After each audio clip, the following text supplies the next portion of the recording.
Hey, what's going on, guys? It's Sam Kwak from the Kwak Brothers, a real estate investor, and yes, we are back. We were gone for 2 weeks, and I know we left off at episode 17.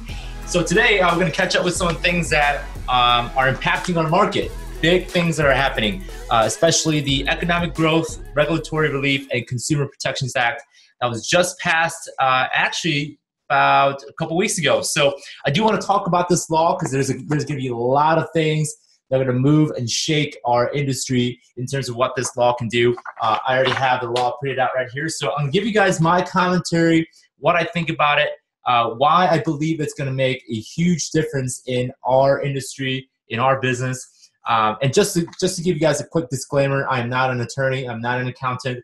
So I'm not trying to interpret the law, right? I'm not giving you any legal advice, but these are simply my opinion, my commentary based on my experience in real estate investing.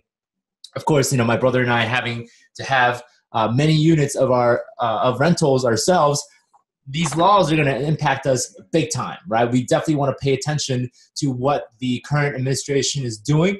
We want to pay attention to what the legislation branch is doing about our banking, consumer protection, economic changes. And obviously, you guys know the economy is doing really, really well, especially with the interest rates going up, as well as the inflation rate going up as well. So a couple of things I want to share in this law right away. I'm just going to dive right into this. This is episode 18 of our podcast. So the bill was passed as part of stimulation to make sure that we have economic growth. And of course, this is a very conservative bill represented by Republican, passed by a Republican-heavy government, right? And of course, Trump signed on this act. That's how it got enacted. So what this regulation does is pretty much rolls back many of the tight regulatory practices that were established in the Dodd-Frank Act of 2010, which was actually established, you know, during the Obama period in response to the 2008 market crash. Well, this piece of legislation basically undid some of the regulation that was placed in 2010 to really kind of tighten up the control of the banking industry. Well, these changes, I gotta tell you, overall, good and bad, right? It's a double-edged sword. There's a lot of things that I would be excited, but with any law that gets passed, there's also the bad. So right away, Title I, improving consumer access to mortgage credit. Right there, boom. I mean, that gives you a signal, that gives you the impression right away that this law gives us, the consumers, right, investors alike, access to mortgage, credit, lending products, and so forth. So Section 101, this is the first thing that I'm reading. And this is, by the way, you guys can get access to this. This is right from congress.gov. So I highlighted things that I think are super duper important, which stands out to me. I mean, everything in this law is important. So Section 101, I'm just going to read. This bill amends the Truth in Lending Act, TILA, to allow this depository institution or credit union with assets below a specific threshold to forgo certain ability to pay requirements regarding residential mortgage loans. So what that means is they're going to go ahead and what's going to happen is some of these banks and institutions may not require certain standards or expectations from consumers when they're looking to do a residential mortgage loan. So there's obviously, it gives more consumers credit. It stimulates people to go out and buy real estate. Now, of course, that is a fuel for bubble, right? People are going to have more desire to go buy real estate because they have access to capital. So again, that will change our industry definitely. Section 103, I'm going to skip some of these sections that obviously there's a lot to cover here.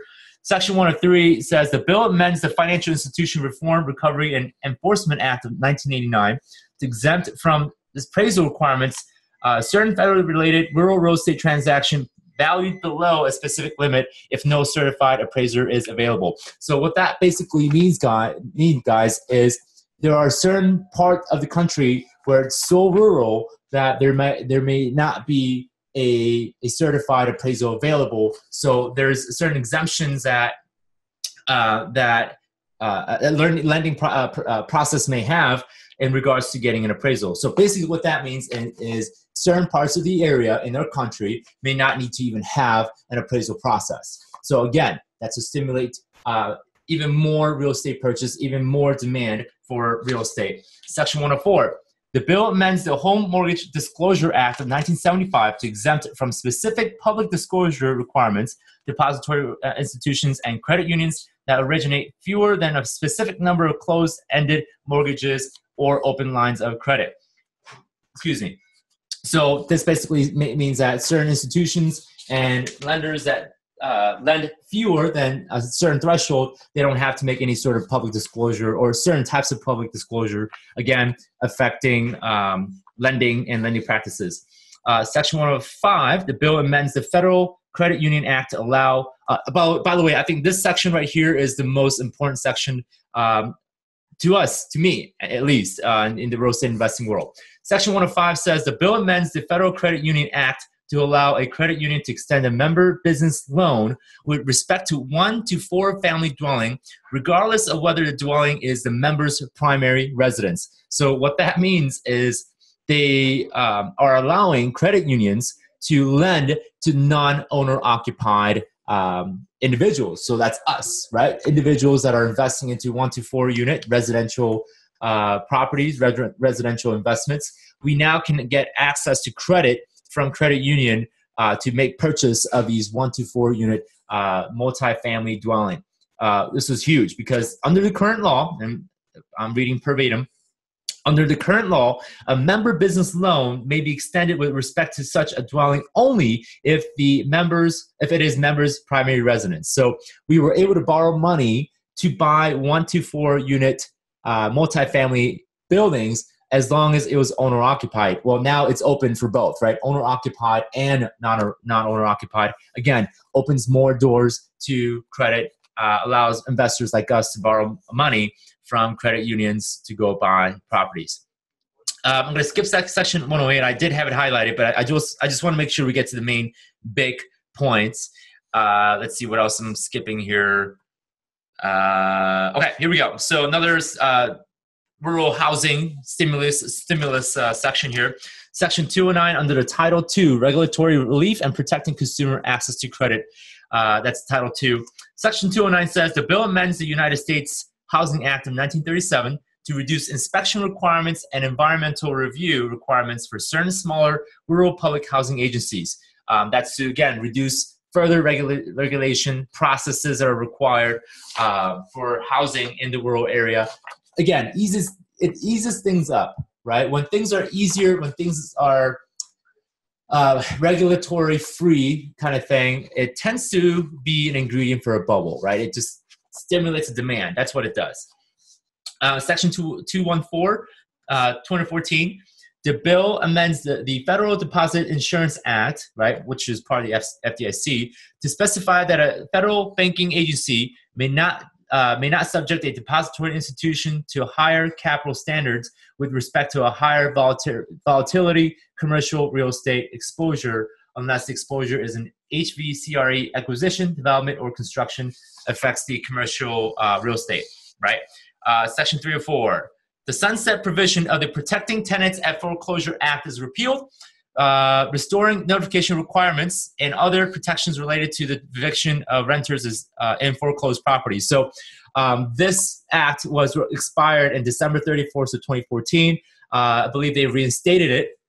So basically what that means for you and I, real estate investors out there, if you ever buy a property that is foreclosed, or if there's a foreclosure process, there are some level of protection available for that person living in the foreclosed house. So there's further protection for the person that's getting foreclosed, making sure that they aren't getting evicted or being forced out in a violent manner, right, or unreasonable, right, manner, because, of course, homeowners have rights, right?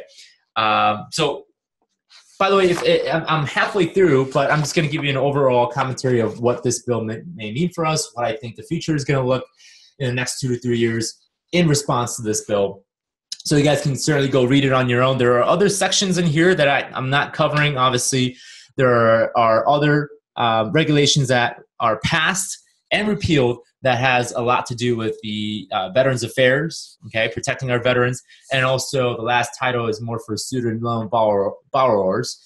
So Section 313, here we go.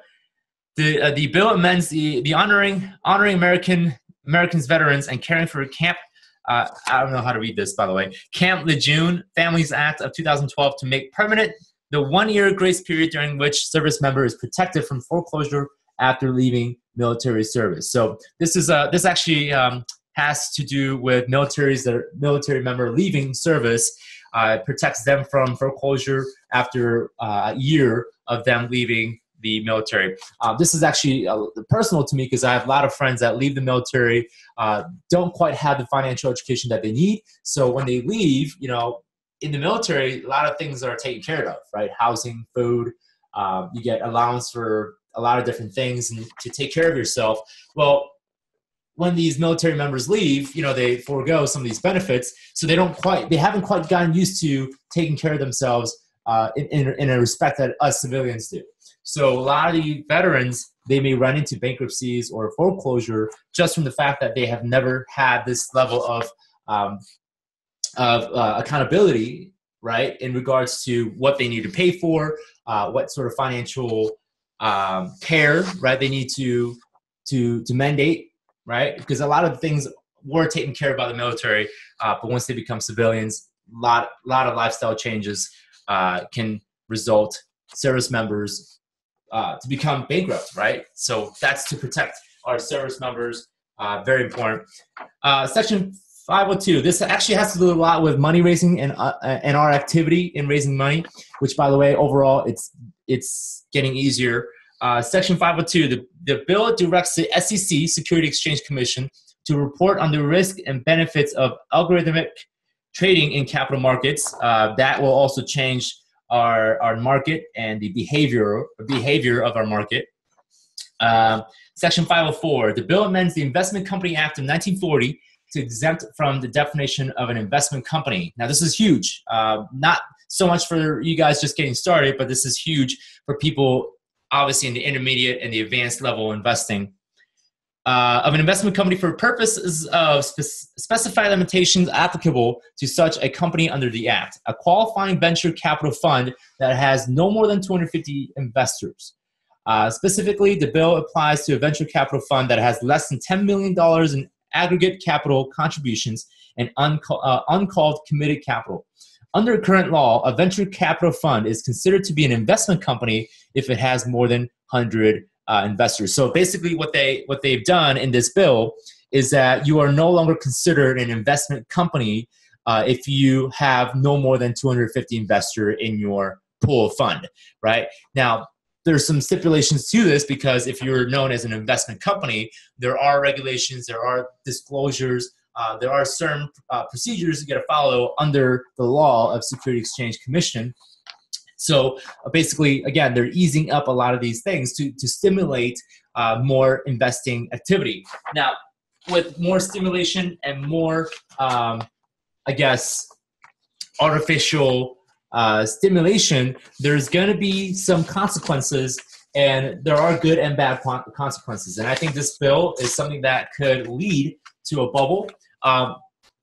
It's good and bad, right? It's like candy. It tastes good, but at the end, if you keep having it, you're going to get diabetes or you're going to get pancreas problems. So this is what that is basically. So my overall summary about the law, I obviously have read a lot of the section. Some, I got to be honest, don't quite understand, so I'm going to be consulting with an attorney about it. But what stands out the most are those things. And I think the biggest thing that I see in there, personally, for you guys just getting started in real estate is the one about the credit union. I believe section 105 in Title I. So for credit unions to lend on a 1-4 unit non-owner occupied, I think that in itself opens up another market in credit, in lending credit, right? That's huge. So overall, how I feel about it, I think it's more like 60% good, 40% bad. 60% is great because it allows us to have access to capital, more financial activity, more market activity, more economic activity. So it's good in that respect. But I do see it potential of being abused. Some of these credit products, easier access to funding, it's going to be abused, unfortunately, just like what we've seen in 2007 and 2008 with the subprime mortgage bubble that we've seen. So I do see a possibility of another bubble in the next 2 to 3 years. As you know, I have some peers and some other experts that are saying 1 to 2 years. We got 1 to 2 years until another bubble and a crash. You know, I would have to say 2 to 3 years around that time frame. We may be expecting another market crash due to a lot of things happening. You know, interest rates are rising. You know, this new legislation got passed. There are other indicators that are telling me that we're seeing another market crash. Demand's tightening up, supplies tightening up.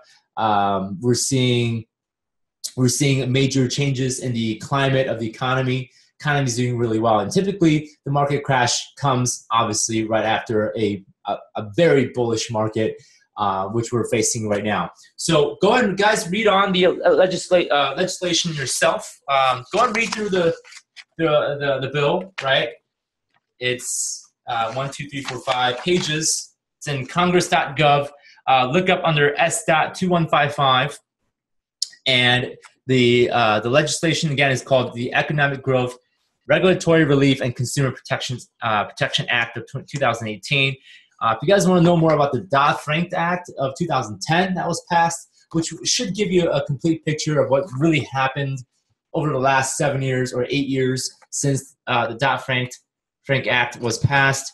It should give you a complete picture as to why this is such an important legislation. It also changed the way credit reports, different things like that. So I would definitely read on, check it out. If there are things that you don't quite understand, I would definitely consult with an attorney or someone at least who understands this in a professional context. But guys, big changes are coming up. You know, Daniel is going to go and cover the interest rates next podcast episode and why that is important, and why we see that as a huge indication as to why how the market's changing. So Daniel's going to talk about that next podcast episode about interest rate. But this episode, I think, to just start off with what's going on with the economy, this bill is going to set a platform for major changes coming up ahead. So guys, thank you so much for tuning in to this episode of the Kwak Brothers podcast. Stay tuned for the next episode. Daniel is going to be up. Be sure to subscribe to our YouTube channel, to our, also we have a Facebook group, so subscribe to that as well. I'm going to go ahead and leave that down below in the description section.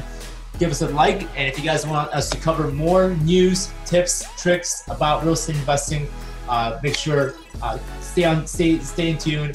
We'll have more videos ready for you guys. So thank you so much, guys, for tuning in, and I will see you guys in the next podcast episode. All right, take care, guys.